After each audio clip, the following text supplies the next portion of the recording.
everybody. Let's give attention up here. And tonight our topic is going to be really simple. This is a principle that will help you in your Bible study. And it's basically this. Look for the headings. Look for the summaries. That's pretty much it. Look for the headings. Look for the summaries.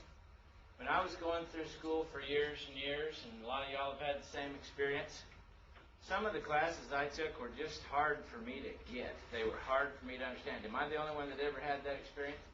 Well, then I learned that if I was going to pass the test in that class, I needed to get into the textbook, and I needed to look for the chapter headings, and I needed to look for the summaries. Because the stuff in the summaries is what's going to be on the test. And the chapter headings tell you what's going to be in the chapter. This is the same thing when you read the Bible. I'm illustrating by, this is a particular government textbook we've got here. And these are some of the chapter headings in this government textbook. Now when you see textbooks, you see all this stuff. But this is the chapter heading. The single most important message of this book is that politics and government matter. Blah, blah, blah, blah, blah, blah, blah. This book will demonstrate. So really, if I'm reading this, I learned that the only two sentences that I care at all about in this paragraph are this sentence, which kind of introduces their idea, and this sentence, the last sentence, which finally gets down to what you're talking about here. This book will demonstrate this stuff right here. I forget everything else in that paragraph but that and that, which is the main thing, see? The single most important message, this book will demonstrate. Forget the rest of it, it's just gravy. Now, the next paragraph here, government. The institutions that make authoritative decisions apply to all of society are collectively known as government. Tells you what government includes, blah, blah, blah. But here is where the guts of the chapter are described. This is what I would call a heading or a summary statement. All modern governments have similar functions. These include, and then it lists them. You know what's going to be on the test? What are the functions of government? See, here's the different functions of government. So I'm going to, and there's going to be pages on this, and page on this, and page on this, but I'm not going to read all that stuff. If I do, I'm not going to worry too much about it. What I'm going to do is I'm going to memorize the 5 functions of government. You see what I'm saying? You get the chapter summary. And the same thing you can do all over the place. You say, well, that seems like you're not doing enough. No, what I'm doing is, it's like if you come into my office and you just start yammering about everything hither and yon. I'm going to say, eventually I'm going to say, now what did you come in here for? What is it you actually want to say to me? And then you spit it out. See, that's what I'm interested in. See, not all the rigmarole. What did you come in here to say? So, in the Bible, and there's nothing in the Bible that's rigmarole, but if you can find the headings and the summaries, I'm not talking about stuff that men have put in there. I'm talking about the actual headings and summaries that are in the actual text of Scripture. If you can find those, then those are the keys to understanding everything else around it. I'm going to give you some examples tonight. First, I want you to turn to the 5th chapter of Matthew. 5th chapter of Matthew. The Sermon on the Mount. All of us have studied the Sermon on the Mount, read Matthew 5, 6, and 7, and we've had classes on the Sermon on the Mount, blah, blah, blah. Let's review some things briefly we've talked about in other classes. We've talked about looking for recurring words and phrases and stuff like that, okay? And patterns in the text that are repeated patterns. We've talked about that. We're going to see some of these illustrated here. But in all my years of studying the Sermon on the Mount, I have come to the conclusion that 5:20, chapter 5, verse 20, is what I would call the heading or the thesis statement or the summary of the guts of the message of the Sermon on the Mount. What is this sermon about? I talk to our other ministers sometimes, and like sometimes Jason Harriman and I are talking about what he's going to preach or what he has preached or something like that, and I say, Jason, give me one sentence that explains the central message of your sermon. In one sentence, what are you trying to get across? If you can't do that, you haven't got it yet. See? There should be one sentence that tells exactly what that sermon's about, and your points in your sermon should support that one sentence. That's like in you're writing a paper, that's your thesis statement in the paper. Right, Miss Patsy? You've got your thesis statement, and that's what your paper's going to be about. All right, this is the thesis statement of the Sermon on the Mount. Jesus says, I tell you that unless your righteousness shall surpass the righteousness of the scribes and Pharisees, you will never enter the kingdom of heaven. There are a couple of key words in here, but the most important word is righteousness, and he lists two different kinds of righteousness. He talks about your righteousness, and then he says that of the scribes and Pharisees, or some translations will say the righteousness of the scribes and Pharisees. So there's a comparison between true righteousness and the righteousness that was practiced by the scribes and Pharisees, and the thesis statement is your righteousness has to be better than theirs, or you're not going to get there. And then he gives examples. Now, one of the things that led me to this is earlier in the passage, as you're looking for things that recur, you all know about the Beatitudes, but you go back here to one of the Beatitudes, blessed are those who hunger and thirst for righteousness. See that? And then at the end of the Beatitudes, he says here in verse 10, blessed are those who are persecuted for what? For righteousness' sake. See? He's already introduced that twice. And is that our sheet, Bonnie? Okay, go ahead and pass that around. I'm glad you got that. So he's already introduced this word twice, and he's going to give this big summary statement. Now, let me show you a pattern that appears in the text after this. See, the thesis statement is, unless your righteousness exceeds that of the scribes and Pharisees, you won't get there. Then he says, you have heard that it was said. See that? And then he follows that each time with, but I say unto you. And then you come down here to verse 27. You have heard that it was said. Point 2, see?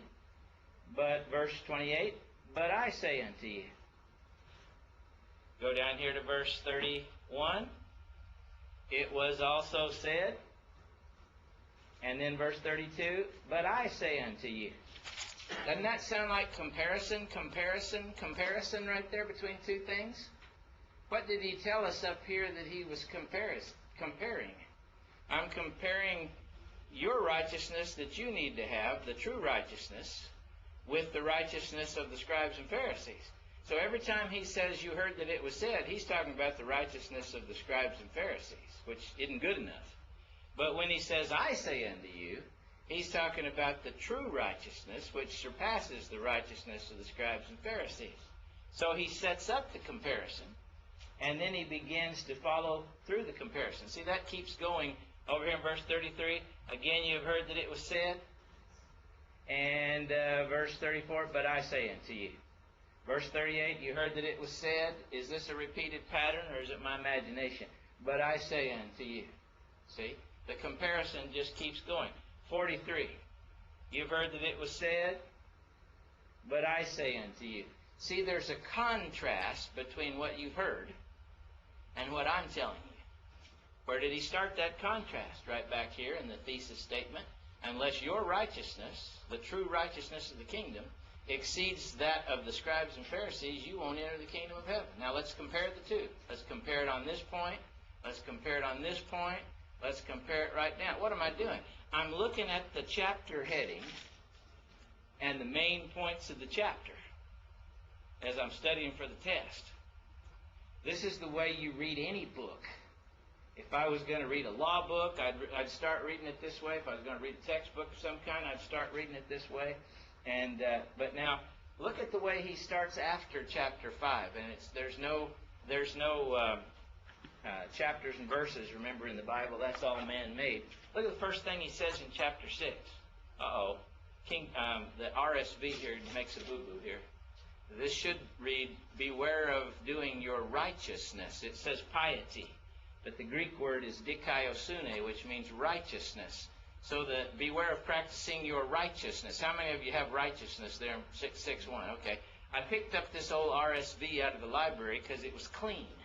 It hadn't been written on, and that's the reason I wanted to use a clean text to do this. So, you know, your righteousness needs to be done for the sake of the Father in heaven, not for the sake of what people are going to see. That is still this same idea. See, the scribes and Pharisees, when they give alms, they do it where everybody can see. When they pray, they do it where everybody can see, so they get the praise of men. What's he saying? The righteousness of the scribes and Pharisees is inferior to true righteousness. If you have true righteousness, you do it this other way. So you see how the heading up here is the key to understanding this entire sermon. See? He started with righteousness, he makes this point, and he contrasts these two kinds of righteousness. Now, within headings, there are subheadings. Let me show you the subheadings. This is confusing you here, but you have your own Bible where it says righteousness here instead of piety. I'm going to write righteousness there because that's what the Greek text says, righteousness. All right? What I would do is I would look at this as a subheading. See, Jesus has been comparing these. Don't do your righteousness before men to be seen by them. All right? Now, when you give alms, that's example number 1 of how you can do righteousness to be seen of men, or you can do it for God for the right reason. Example number 2, under that subheading right there, and when you pray. See? Don't do that to be seen of men. Go into your own closet and pray to God in secret. Have a real personal prayer life. That way, your righteousness will surpass the just so other people can see righteousness of the scribes and Pharisees. See? And then the third one, then down here is in verse 16. You got to read a little ways. And when you fast. See the similarity here? When you give alms, when you pray, when you fast. And he makes the exact same point in each of these cases, that you shouldn't do it before men in order to be seen by them. So again, chapter 6, verse 1 is the heading that covers you all the way down through chapter 6, verse 17. When you see how the chapter is organized, doesn't that help you see the basic meaning of the chapter? And see, this is a little subheading here. But the big, fat, main, if I said, Jesus, Jesus, Jesus. Jesus, can you tell me in one sentence what you want to say to these people today in this thing that's going to come to be known as the Sermon on the Mount? Jesus would have looked me right square in the eye, and he would have said, except your righteousness shall surpass the righteousness of the scribes and Pharisees, you will not enter the kingdom of heaven. Let me give you some examples of that. You've heard that it was said, but I'm saying to you, you've heard that it was said, and I'm saying to you. Then when he finishes that, he says, and furthermore, you shouldn't do your righteousness just to be seen of men. You ought to do it for God and for God's sake alone. Let me give you 3 examples of that. When you give alms, do it like this. When you pray, do it like this. When you fast, do it like that. Doesn't it help you to see the headings? Look for the headings. As you're reading through a book of Scripture, try to find and identify the headings and the subheadings. And when you think you've identified the headings, look for what the points are under the headings. You can find them because they're there. Okay? You just have to look for them. A lot of times we just read the Bible and we think, oh, this is just the Bible. There's no organization here. This isn't structured on purpose. This is just helter-skelter. No, it's not. No, it is not. And one of the things we're trying to get you to see in this class is There's all kinds of intentional structure in the Bible. When you find that structure, you're right on to the main message that's going on there. Okay, let me give you another example of this. What I think is a clear example of finding the headings. Look at Matthew 24.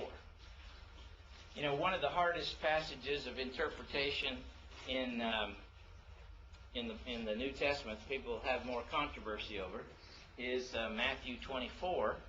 Jesus is talking about the destruction of Jerusalem, and he is talking about his eventual coming.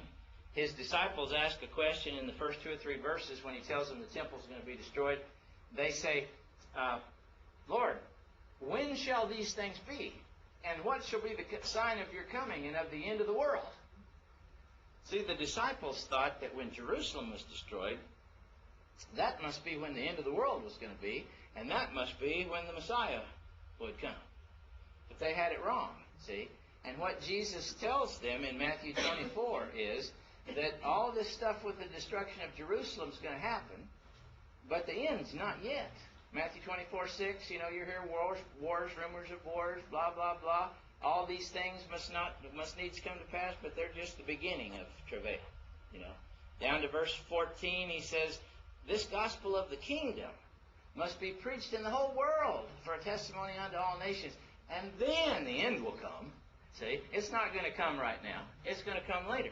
Well, when he gets to the end of this chapter, he's talking about the coming of the Son of Man, and he reaches a point where he summarizes. Now remember, before Monty got in here, I told you that this class was about 2 things tonight. Find the headings and find the summaries. See, like the textbook, if you don't understand all of it, read the headings, read the summaries. All right, here's the summary of everything he's talked about in Matthew 24 and what he's fixing to talk about in the next section. This is Matthew 24, verse 44. Therefore you must be ready, for the Son of Man is coming in an hour that you do not expect. Now then, you can put a number 1 right there next to verse 45. He's going to give you example number 1, story number 1 that illustrates that, the story of the faithful and unfaithful servant. And we studied this at another time. You know, the servant is going to say in his heart, you know, my master's delayed, he's not coming, you know. And then he's going to come, see right down here, he's going to come on a day when he does not expect him. Does that look kind of like the heading up here in yellow? See what I'm talking about? So we've got illustration number 1 of what the heading says right there. Then right here at chapter 25, verse 1, you can put number 2 right there. See? Story number 2 that illustrates this right here. You must be ready, for the Son of Man is coming at an hour you don't expect, is the story of the wise and foolish virgins. Remember them? The wise ones took way plenty extra oil. See? They were ready to wait as long as it took. No matter how long it took, they were going to be ready. The foolish ones just took the oil that was in their lamps. They didn't plan on waiting very long. They didn't plan on the master being delayed. They didn't understand this principle right here. You must be ready, for the Son of Man will come in an hour which you do not expect. So they didn't think it would be midnight or after when he showed up, when the bridegroom showed up, but it was, and they'd run out of oil, see. They weren't ready. Then point number 3 is over here at verse 14. 14. That is the story of what we would call the talents. See, the story that... see, look at the ending, by the way, of the story of the wise and foolish virgins up here. Watch, therefore, for you don't know the day or the hour. Compare that to our heading statement up here. Therefore you must be ready, for the Son of Man is coming in an hour you do not expect. Any similarities there? See what I'm talking about? So the second story about being ready when you least expect it for the long haul, whatever, is the story of the wise and foolish virgins. Then 14 starts the story of the talents. That's the third story. And This is when he comes back and finds them not doing what he wanted them to do, the one that was the one with the one talent that buried it in the ground. Then, look at what happens after the three stories. Let's go over here to the Matthew 25, verse 31. When the Son of Man comes in his glory, see, when he finally does come, now see, he started out saying, therefore you must be ready, for the Son of Man is coming in an hour you do not expect. Then he told three stories to illustrate that one point right there. And then when he got done telling those three stories, he went right back to it. Now when the Son of Man comes, see, like he said when he started out, all the angels are going to be with him, and this is what's going to happen. But you better be what when he comes? You better be ready. Doesn't it help to see the heading? Does it? Am I making this up, or is this really the heading? It's really the heading. Yes, sir. Well, you've got 13, Son of Man coming. Yes. Then you back up over there in verse 30, 24:30, you got the Son of Man coming. Yes. Same time? He's distinguishing between the destruction of Jerusalem when he comes to destroy Jerusalem and his second coming. And if you go to, you're getting into a section that I wasn't going to get into, but I will. If he goes over to, let's see here, go to verse 34. Truly I say to you, this generation will not pass away until all these things take place. He's talking about the destruction of Jerusalem. But look at the contrast in verse 36. But of that day and hour, meaning the coming of let me see, I'll get over here where you can see it on the screen. See, look at the contrast here. I'll draw it on here so you can see it clearly. Look at 34. This generation will not pass away till all these things take place. Key term there, these things. These is what's called a near demonstrative. You know what demonstrative pronouns are? These and those, this and that. Out of this and that, which is the near and which is the far? This is the near, that is the far. How about these and those? Which is the near? These is the near, those is the far. Look, he says all these things, the near demonstrative, are going to happen in this generation. But of that day, see, there's a difference between these things, the destruction of Jerusalem, and that day. That day is the second coming of Christ, see? And he says nobody knows the hour of that day. And that is the day, Brother Gary, that he's talking about when you get down to verse 44 there, where he says you must be ready, for the Son of Man is coming at an hour you do not expect. But throughout the chapter, verse 6, verse 14, he's dispelling the idea, going back and forth, saying, you think this is all going to happen at once, but it's not. There's going to be wars, and the Jerusalem is going to be destroyed. But the end is not yet. See? 36 is dividing line? Well, there's not a clear dividing line. He goes back and forth. And that's one of the things that Gary's seeing in the text there. He goes back and forth. But if you follow the back and forth, he's contrasting the destruction of Jerusalem with his second coming. Most of the first part of the chapter is about the destruction of Jerusalem. But he does make a clear distinction between the two. And then, of course, see, there's clear continuity between this statement here, these three stories, and the summary here in 25:31, where he says, when the Son of Man comes in his glory and all the angels with him, then he'll gather them before him, sheep and goats, right and left. He'll say to those on his right hand, come ye blessed of my Father, inherit the kingdom. He'll say to the ones on his left hand, depart from me, ye cursed. That's not the destruction of Jerusalem. That's the eventual second coming of Jesus Christ. Well, like you go to court. He said sometimes this stuff in Matthew 24 is just hard to slice and dice, just like you want it. Yeah, it is, but one of the keys to it, one of the keys to the interpretation of it, find the headings and the subpoints. Any passage you're going to read, if you can discover the headings and the points under the heading, it will make it very much more clear to you. Now, this doesn't just pop out at you. You have to read it a few times, and all of a sudden you'll say, wait a minute. This verse seems to be saying everything that is said after this. Wait a minute, maybe this is the heading. Let me show you another one here that you'll see. I like to show completely different texts and show the same principle being used in different texts. Look at Ephesians chapter 4.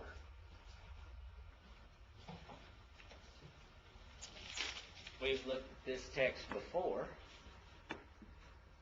Oh, I don't like that RSV. I should have picked something else. I tried to find a New American Standard.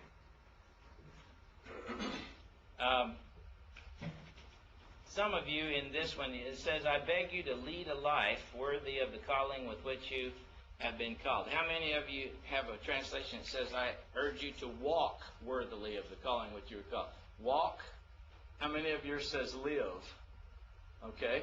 The Greek word is peripateo, which means to walk, but it does mean the way you live. Okay. So live a life worthy of your calling. He basically talks about how to live within the church and work together in the church down through verse 17. Then look at, verse 16. But now look at verse 17. See, the RSV is going to say live, and some of yours is going to say live, and some of yours is going to say walk. This I affirm and testify in the Lord that you must no longer live as the Gentiles live. So he started out by saying, I want you to live in a manner that's worthy of your calling. Then in verse 17, he says, now I don't want you to live like the Gentiles live. And he talks about all the bad things that the Gentiles do, and how that you have to put off the old man and put on the new man in order to live like God wants you to live. This is a key section in the chapter right here. Look at verse 22, 23, 24. That you put off your old nature, which belongs to your former manner of life. Zero in there a little bit more. Put off the old nature, which belongs to your former manner of life, and is corrupted through deceitful lusts. Be renewed in the spirit of your minds, and put on the new nature. See? Well, isn't that pretty much like, I want you to live a life worthy of your calling? I don't want you to live like the Gentiles are living. How are you going to accomplish that? You've got to put off the old nature, put on the new nature. Then, right here, beginning in verse 25, you have specific examples of how to put off the old and put on the new. Putting away falsehood. See, that's on the one side. That's the old way of life. Speak the truth. See, that's the good way. See what I'm saying? Then he says, be angry, but do not sin. See? He's talking about the way the Gentiles live. They just let their anger lead them into violence and sin and all this stuff. But as you're living the new life, see, worthy of your calling, you be angry, but do not sin. Look at this. Don't steal anymore. See, that's another example of this down here, where he says, let me go down here, verse 17, now this I affirm and testify in the Lord, that you must no longer live like the Gentiles do. Well, what do you mean specifically, Paul? Well, I mean you're going to have to change your attitude and put on a new lifestyle. What are you talking about? Well, you got to quit lying, point one, and tell the truth. You got to not let your anger lead you into sin, point two. You got to stop stealing, but instead do what? Rather, let him labor. So that's putting off the old and putting on the new. You see the points following the heading? He starts with the heading. He follows with the points. See? Then he talks about your speech down here. Let no evil talk come out of your mouths. But whatever fits the occasion, that it may part grace to those that hear. In other words, talk the way it'll build people up. These are just point of specific examples of what he said in chapter 4, verse 1, chapter 17, verse 1. Now, if you have a walk translation, and it's interesting that the Revised Standard now in chapter 5 starts to translate it walk. It's exactly the same word all through here. But now they're going to translate it walk instead of live.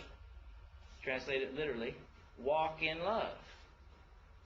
So if you go back to 4:1, walk worthily of the calling with which you were called. 4:17, don't walk any longer like the Gentiles walk. 5:2, walk in love. See? Then go down to 5:8. 5:8. See, we're looking for patterns. Let's go to 5:8 if I can find it on here. Here he is. He says, once you were darkness, but now you are light in the Lord. Walk as children of light. See? Yeah, that's like putting off the old and putting on the new. And then he summarizes this right here in verse 15 when he says, be very careful how you walk. So 4:1, walk worthily of your calling. 4:17, don't walk like the Gentiles walk. 5:2, walk in love. 5:8, walk as children of light. 5:15, be very careful how you walk. See? You've got to spot those things that are recurring, and it tells you that this is really what this section of text is about. It's about lifestyle, and it's comparing the lifestyle of the Gentiles, the non-Christians, to the lifestyle of Christians, and the difference in that. Now let me show you something cool here at the end of this. One of the ways that you keep walking like God wants you to walk is you, instead of being drunk with wine, you're filled with the Spirit. Remember that passage we dealt with before, Ephesians 5:18, and how to be filled with the Spirit, those words that come after it? But the last verse in this section, the last part of being filled with the Spirit, he says, be subject to one another, or submit to one another, out of reverence for Christ. That becomes the heading for the whole next chapter. Example number 1, wives and husbands. He deals with the wives, then he deals with the husbands. Look at this right here. To one another. See? The wife needs to be subject to the needs of the husband needs to love his wife and thus be subject to her needs. See? And first you have point 1, husbands and wives. That goes down through the end of chapter 5. Look at chapter 6, starting with verse 1, if I can find it here. Where are you? 6:1. There it is. Second example, point 2 under, be subject to one another. Children, obey your parents. So children and parents. And see, he comes back to fathers here in verse 4. Just like he comes first to wives and then to husband. First he talks to children, then he talks to fathers. You see how he's dealing with both parties in the relationship? The heading is 5:21, where he says, be subject to one another in the fear of Christ. In other words, treat each other the way you treat each other because of your relationship to Christ. Point 3 starts here in verse 5, where he says, slaves and masters. Slaves, be obedient to your masters. So first he addresses slaves. And then if you go down here a little bit further, in verse 9, he gets around to the masters. See? Slaves and masters. So what's the heading of slaves and masters? What's in 5:21 where it says, be subject to each other out of respect for Christ? What's the heading of children and parents? It's 5:21. Be subject to each other out of the fear of Christ. What's the heading for husbands and wives? It's 5:21. Be subject to one another in the fear of Christ. So you've got the heading, and then you've got point 1, husbands and wives. Point 2, slaves and or children and parents. Point 3, slaves and masters. See, some of you are hung up on the word subject. See? And you're thinking superiority and stuff like that. That's not what the word means in this passage. It means that instead of being selfish and thinking about your own interests and needs, you're going to submit yourself to the needs and interests of the other person. So the slave is not going to think about himself. He's going to think about doing what's good for the master. The master's not going to think about himself. He's going to think about what's good for the slave. Yes, Brother Gary? What does the word subject mean there in verse 24? In verse what? 24. It's talking about wives Read the first part. doing what their husbands tell them to do, and also taking care of the needs of their husbands. Read the first part. Yes? But see, you're looking at the micro and you're not looking at the macro. See, you're looking at one verse instead of looking what the whole section's about. It's about the responsibility of both parties in the relationship. Yes, the wife is supposed to follow the leadership of her husband. I'm not questioning that in any way. But the example is the church being subject to Christ. Yes, But it's also, if you go on down a little bit, Christ's love and care for the church, which is the other side of that equation. And that's 5:21 where he says, what does 5:21 say? It says, be subject to who? To one another. One another is reflexive. It goes like this. It's not one way. It's reflexive. In all those cases. Yes, Brother Monty? I've got the two versions I can flip back and forth between the English Standard Version and NIV. It's interesting how 21 in the English Standard Version is separate from that section. But in NIV, it actually brings it down into, as a heading, like you said. Well, it's actually the last thing in the previous section, but it's also the heading for the next section. NIV, whoever they decided, they brought that into... Yeah, they recognized that it was the heading for that section. But the one another brings the relationships in. Now, it doesn't say that parents are going to obey their children. That's not the message. It's not saying that masters are going to obey their slaves or that husbands have to obey their wives, though it's a good idea sometimes. But it's not saying that. What it's saying is, out of your fear of Christ, out of your reverence for Christ and His will, each of you is going to not be selfish and is going to look toward the needs of the other in all of these three relationships. That's the main idea. Okay? But what it helps you to do is, sometimes we'll go into a Bible class and we'll just say, okay, let's talk about husbands and wives, and we'll talk about 5:22 through the end of the chapter. Wives, be subject to your husbands. Husbands, love your wives. Christ loved the church. We'll just talk about that section. But we won't ever even grasp that 5:21 is the heading, and that 6:1 through 4 is point 2 of that heading, and that 6:5 through 9 is point 3 of that heading. And if you see it as a section, you see, wait a minute, there's a principle here that is at work in all of these relationships. See, and that's what I'm trying to get across, is there's a reflexive principle there. Yes, Brother Gary? It seems to me like what the Holy Spirit's saying to the Apostle Paul is, there's a divine order, the proper function of a household. Yes. The husband's job, the wife's job, and the kid's job. Yeah, and the slaves and the masters? Well, I mean, since we don't have any of those job house, I don't have to be. What do you make of this line right here? Look at verse 9 here in chapter 6. Masters, do the same to them.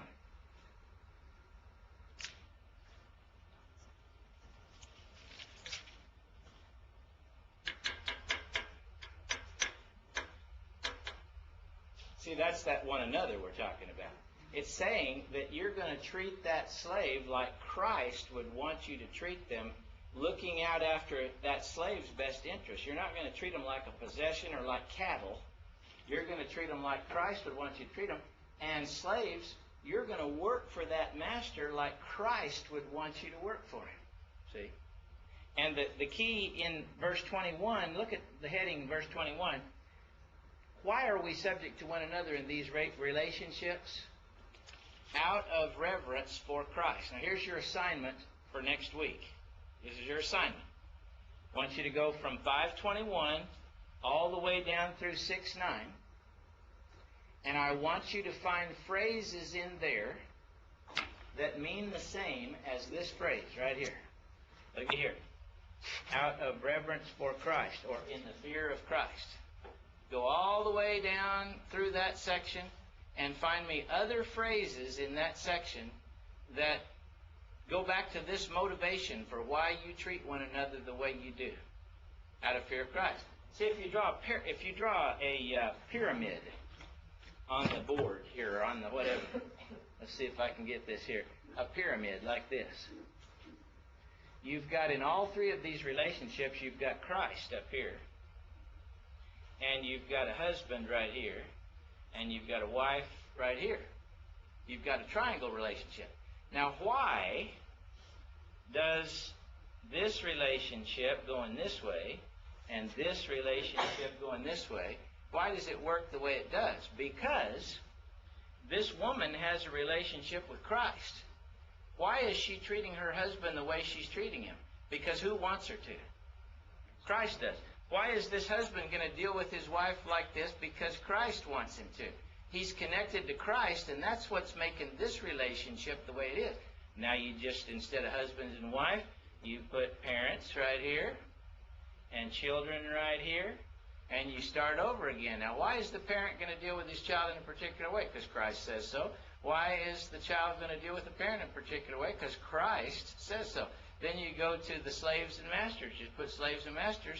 Why is the slave going to work this way for his master? Because Christ says so. Why are you going to, master, treat your slave this way? Because Christ says so. Which goes back to 5:21. Be subject to one another. Why?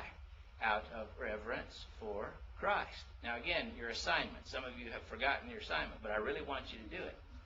Go through 5:21 through 6:9 and underline or color in the phrases that mean the same thing as out of reverence for Christ. You'll be very enlightened when you do that. Children, obey your parents. What's the phrase? In the Lord. See, it's the Lord that's making you do this. Because it's right, see? Because Christ is up here, and that's what He tells you to do. Slaves, work as if you're working for Christ. See, and that's the idea all the way down through here. Yes, sir, Brother Brandon. Well, could you use it? You know, the church is supposed to submit to Christ. Yes. But obviously, I mean, Christ died for the church. Yep. And church hasn't always done the right thing. Right. Could you use that example? I mean, obviously you got, whether it's slave, master, or husband or wife, you could have a Mexican standoff where each side says the other one's not doing his part. But if you look at Christ, the fact that He died even though He wasn't. Did He want to die? What did He say in the garden? What were His own words in the garden? Yeah, I don't want to do this. Let this cup pass from me. And then He said, not what? Not my will. So he put aside His own selfish will and gave Himself up for the church. That's being subject to one another. That's what I'm saying. So each side, if you take that example, to me has their responsibility regardless if the other side Absolutely. Or not. Absolutely.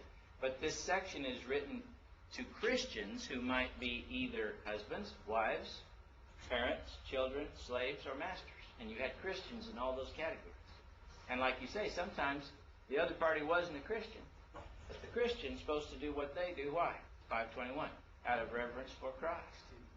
That's obviously why he's saying that, so you don't, it doesn't matter what the other side does. That's exactly right. Doesn't matter what the other party does. It's not as if you're working for this slave, or for this master, you're working for God. I've had couples come into my office wanting help with their marriage, and they'll say, well, if she'll do this, I'll do that. And I'll say, well, I can't help you. What are you talking about? You said, if she'll do this, I'll do that. You don't care what Christ wants you to do you? What if she doesn't do anything right? Does that mean you're not going to do anything right, or are you going to do right whether she does right or not? See? If you stop thinking about what the other one's going to do, and you just do what's right, things are going to start getting better. See? But this if-then stuff doesn't work. Both people have to give 100%. Some people say, I'll give 50% if she'll give 50%. That's nonsense. You do what God asked you to do, and let God worry about her. You start being the kind of man you're supposed to be, and you'd be surprised she might start doing some things she's supposed to do. But that's between her and who? Christ. That's right. Okay, well, let's go home. Get right, church, and let's go home. Find the headings. Find the summary.